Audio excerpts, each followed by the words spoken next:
হাডুপের মধ্যে এরকম ছোট ছোট অনেকগুলো অংশ আছে। এর মধ্যে ফার্স্ট অংশটার নাম হচ্ছে হাডুপ কমন। এই অংশটাতে কি থাকে জানেন? কমন জাভার লাইব্রেরি বা ইউটিলিটিস গুলা, যেগুলো হাডুপের অন্যান্য মডিউলের প্রয়োজন হয়, কমন জিনিসগুলা যে হাডুপের অন্যান্য যে মডিউল গুলো আছে, নিচে লেখা আছে হাডুপ ইয়ার্ন বা এইচডিএফএস বা ম্যাপরিডিউস, এই মডিউল গুলোর প্রয়োজন হয় এমন কমন জাভার লাইব্রেরিজ বা ইউটিলিটিস গুলাকে বলা হয় হাডুপ কমন। ওইখানে ওইগুলা থাকে। এটাকে এক ধরনের ওএস লেভেল অ্যাবস্ট্রাকশন দেয় এটা, ঠিক আছে? আচ্ছা, তারপর হচ্ছে হাডুপ ইয়ার্ন। এইটাই হচ্ছে এতক্ষণ যে আমি শিডিউলিং এর অংশটা বললাম অপারেটিং সিস্টেমের, হাডুপে এরকম একটা অংশ থাকে, এটাকে বলা হয় হাডুপ ইয়ার্ন। এই ফ্রেমওয়ার্কটা আপনার জব শিডিউলিং অথবা ক্লাস্টার ম্যানেজমেন্টের জন্য এটা কাজ করে। কথা বোঝা গেছে? হাডুপ, এটার নাম কি? Hadoop YARN. This is a framework for job scheduling and cluster resource management. হাডুপের কাছে কেন স্যার এটা প্রয়োজন? ধরেন হাডুপ তো আপনার একটা প্রবলেম সলভ করে দিবে। এখন হাডুপের কাছে একজন রিকোয়েস্ট করলো যে ভাই আমার কাছে একটা ডেটা আছে, সেই ডেটাটাতে ডেটাবেস সিকিউরিটি এই দুইটা শব্দ কতবার আছে, এই শব্দগুলো এই দুইটা ডেটা কতবার আছে আমাকে একটু গুনে দাও, ক্লিয়ার করেন। তো এখন সে কি করলো, এই শব্দগুলা কতবার আছে গুনে দেওয়ার দায়িত্ব সে যখন নিল, নেওয়ার পর সে দেখলো ডেটাবেসের সাইজ দেখে তার মনে হইলো যে কাজটা খুব বেশি বড় না, আমি 10টা ফ্রি কম্পিউটার আমার সাথে কানেক্টেড আছে, 10 জনকে আমি কাজটা ভাগ করে দিয়ে দিই। 10 জনকে সে কাজটা ভাগ করে দিয়ে দিল। যেই সে ভাগ করে অ্যাসাইন করতে যাচ্ছে, সেই মুহূর্তে তার কাছে আরেকজন আরেকটা কাজ দিছে, অন্য আরেকটা কাজ। এইভাবে একটার পর একটা কাজ হাডুপের কাছে আসতেছে। তাহলে এখন হাডুপ কার কাজটা আগে অ্যাসাইন করবে? পরের জন্য তো বলতে পারে ভাই আমারটা একটু করে দাও, আমারটা আমার তারা আছে। আমি কি বুঝাইতে পারতেছি? সার্ভারের কাছে সবাই নক করতেছে, কারটা আগে করবে বলেন দেখি? প্রায়োরিটি হিসাব করবে, তার প্রায়োরিটি বেশি তারটা আগে করবে। আচ্ছা, তাহলে খুব ভালো।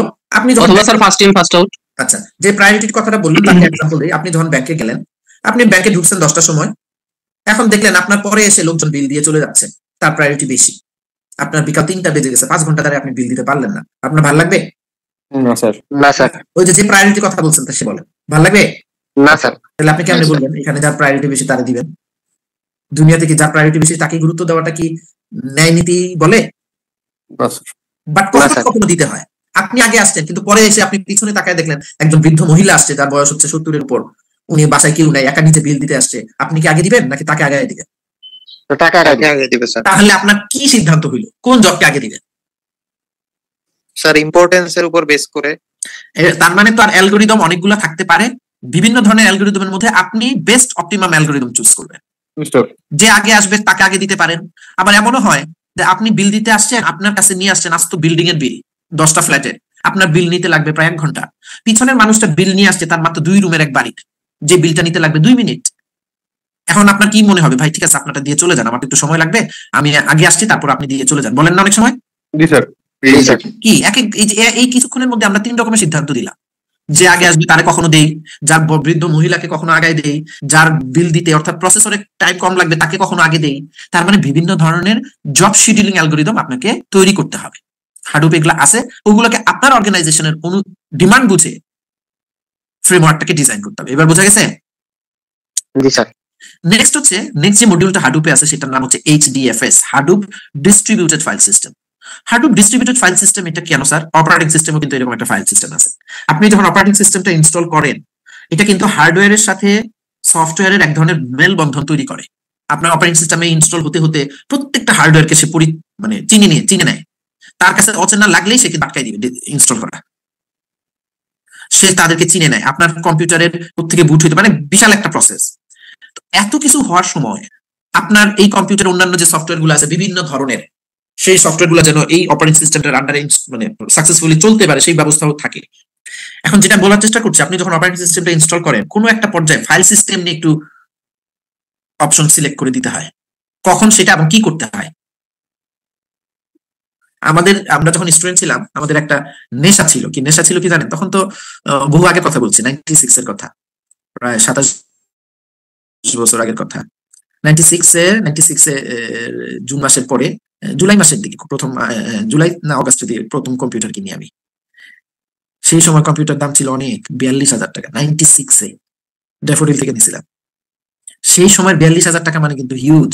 তখন একজন সরকারি চাকরিজীবীর ফার্স্ট ক্লাস অফিসারের, বা আমি যদি ইউনিভার্সিটির লেকচারার ধরি, একজন ইউনিভার্সিটির লেকচারারের 96 বেতন ছিল 3,800 টাকা। সেই সময় একটা কম্পিউটারের দাম ছিল 40,000 টাকা, আপনি বুঝতে পারেন। আর হার্ড ডিস্কটার তখন দাম আমার স্পেশালি মনে আছে, ওই 40,000 টাকার মধ্যে হার্ড ডিস্কটার দাম ছিল 10,000 টাকা, মাত্র 1.2 ইয়ে ছিল। ওই হার্ড ডিস্কটা অনেকদিন আমি প্রিজার্ভ করছিলাম, নাই। বাট তারও আগে আমার বড় ভাই একটা হার্ড ডিস্ক, ও ফিজিক্সের স্টুডেন্ট ছিল, ওর আবার কম্পিউটার খুব নেশা টেশা ছিল, তো আবার কম্পিউটার আমাদের বাসায় প্রথম আনছিল 89 ডিসেম্বর মাস, প্রথম কম্পিউটার। সেই কম্পিউটার ডিসেম্বর মাসে, ডেট মনে নেই, মাস মনে আছে, 89 ডিসেম্বরে। তখন আমি ক্লাস 7-এ পড়ি, ক্যাডেট কলেজ থেকে ছুটিতে আসছি, এসে দেখছি বাসায় computer, black and white monitor. সেই সময় এগুলা কিছু ছবি ছিল, ছবিগুলো নাই, বাট ইন্টারেস্টিংলি সেই হার্ড ড্রাইভটা এখনো আমাদের বাসায় আছে। ওইটার উপরে কাভারটা আমরা খুলে রেখে দিছি, একটা মিউজিয়ামে রাখার মতো। উপরে কাভারটা খুলে দেখলে না, ওই পিছনের ভিতরে একটা ডিস্ক থাকে, তো উপরে হেডটা থাকে, ওই ডিস্কটা দেখলে কলের গানের মতো লাগে। তো যাই হোক, ওইটা এখনো রাখা আছে। আমাদের যে কথাটা বলতে চাচ্ছিলাম, 96 কম্পিউটার কেনার পর আস্তে আস্তে বন্ধুরা সবাই না, আস্তে আস্তে 97, কারণ আমাদের সি এর প্রোগ্রাম শুরু হয়ে গেছিল 96-এ, তারপর আমরা C++ করছি 97-এ। লাখ 1-2 জনের আমাদের ছিল, ওগুলোর উপর সবাই এসে জব শিডিউলিং এর মাধ্যমে প্রোগ্রাম করতাম, একজনের পর আরেকজন করে করে। ফ্লপি ডিস্ক ছিল, তারপর ফ্লপি ডিস্কে করে নিয়ে যেতাম, নিয়ে গিয়ে ল্যাবের কম্পিউটারে রেখে তারপর স্যারকে দেখাইতাম। এই ছিল আমাদের লাইফ। যাই হোক, তখন আমাদের একটা নেশা ছিল 97-8 এর দিকে, যখন একটু অলমোস্ট সবাই বলতে প্রায় ধরেন 10-15 জন কম্পিউটার কিনে ফেলছে, তখন একটা ইয়ে ছিল, আমাদের সিপিইউ সবার খোলা থাকতো। প্রথম দিকে কিন্তু খুব যত্ন, সারাক্ষণ মুছতাম, কাভার দিয়ে রাখতাম, সেই ভারী ভারী মনিটর, আল্লাহ কি একটা অবস্থা। হ্যাঁ, টিভি মনে আছে, মানে পিছনে সিআরটি মনিটর, ওইগুলা ভারী ভারী মনিটর, ওইগুলা কাভার করে রাখতাম। তো একটা নেশা ছিল, আমাদের সিপিইউ খোলা থাকতো ওই 97 এর শেষে 8 এর দিকে। কি খোলা নেশাটা কি ছিল? আমরা খালি অপারেটিং সিস্টেম ইনস্টল করতাম, করা আছে, কম্পিউটার ভালো চলে, এটাকে আনস্টল করে না আবার করতাম। ওই যে প্রথম শিখছি, কি হয় দেখি, কি হয় না হয়। তো আপনাদের এই কথাটা হঠাৎ মনে হইলো, অপারেটিং সিস্টেম ইনস্টল করার সময় কোন পর্যায়ে এসে ফাইল সিস্টেমটাকে সিলেক্ট করে দেওয়ার অপশনটা আসে এবং কেন আসে সেটা কে বলতে পারবেন? কারণ নেশা আছে এরকম, অপারেটিং সিস্টেম খালি ইনস্টল করেন নাকি নাই? অনেক। এখন এই ফাইল সিস্টেমটা এখন কি ইউজ করি আমরা? ফাইল সিস্টেম NTFS একসময় আমরা ফাইল সিস্টেম কি ইউজ, হ্যাঁ, FAT32, FAT16 বিট ছিল, 32 বিট ছিল ফাইল অ্যালোকেশন টেবিল। তখন আমরা পড়তাম না এই যে FAT16, আমাদের মাথায় তো ওই ফ্যাট কি রে, তারপর এলাবোরেশন করলাম ফাইল অ্যালোকেশন টেবিল, এটা আবার কি টেবিল, খুব জানার আগ্রহ হইলো। তখন আমরা এগুলা নিয়ে ঘাটাঘাটি করতাম আর কি, 7-8 এর কথা, 97-98 এর কথা। সেই জন্য হঠাৎ মনে হইলো যে HDFS দেখি, যে যখন আপনি একটা অপারেটিং সিস্টেম ইনস্টল করেন, একটা ফাইলিং সিস্টেম দিতে হয়, এটা হচ্ছে কমন কম্প্যাটেবল একটা ফাইলিং সিস্টেমে অপারেটিং সিস্টেমকে সবগুলো ফাইলকে নিতে হবে, যেটা এখন NTFS আমরা নেই, FAT32 16 বিট। ওটা যদি না দেন, ডিফারেন্ট টাইপের ফাইলগুলোকে একটা কমন আন্ডারস্ট্যান্ডেবল ফর্মে, অপারেটিং সিস্টেমের আন্ডারস্ট্যান্ডেবল ফর্মে সে বুঝতে পারে না। তো এরকম একটা ফাইলিং সিস্টেম আপনার হাডুপেও লাগে। কেন লাগে? হাডুপ হচ্ছে এমন একটা জায়গা যেখানে মাল্টিপল সোর্স থেকে মাল্টিপল টাইপের, থ্রি ভ্যারাইটিজ এর ডাটা আসে। তো সবগুলাকে তার কমন আন্ডারস্ট্যান্ডেবল ফর্মে নেওয়ার জন্য একটা ডিস্ট্রিবিউটেড ফাইল সিস্টেম লাগে। এটাকে ডিস্ট্রিবিউটেড ফাইল সিস্টেম বলে কেন?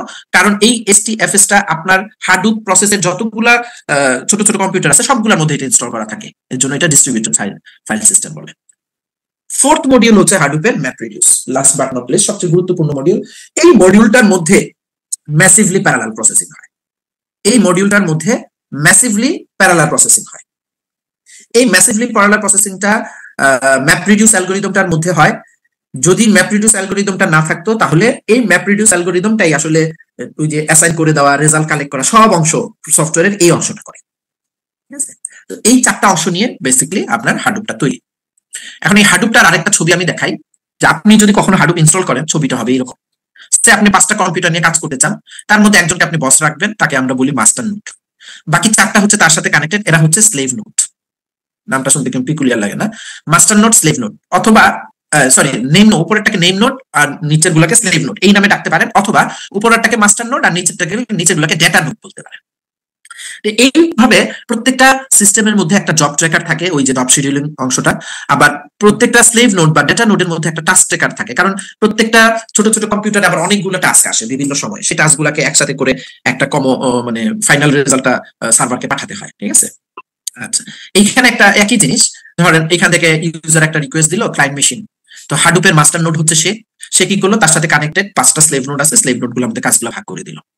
Master node assign job to the slave node, The jobs are mapped and reducers, the jobs are executed in parallel across the cluster. তৈরি হওয়ার পর সেই সবগুলা রেজাল্ট একসাথে আবার এই যে এই ডাক্তার মাধ্যমে সার্ভার কাছে চলে যায়, সেখান থেকে the result are consolidated at the master node. Master নোডের কাছে রেজাল্ট গুলো একসাথে কনসোলিডেটেড। এরকম একটা সিম্পল কনসেপ্টই হলো আপনার হাডুপ। ওকে,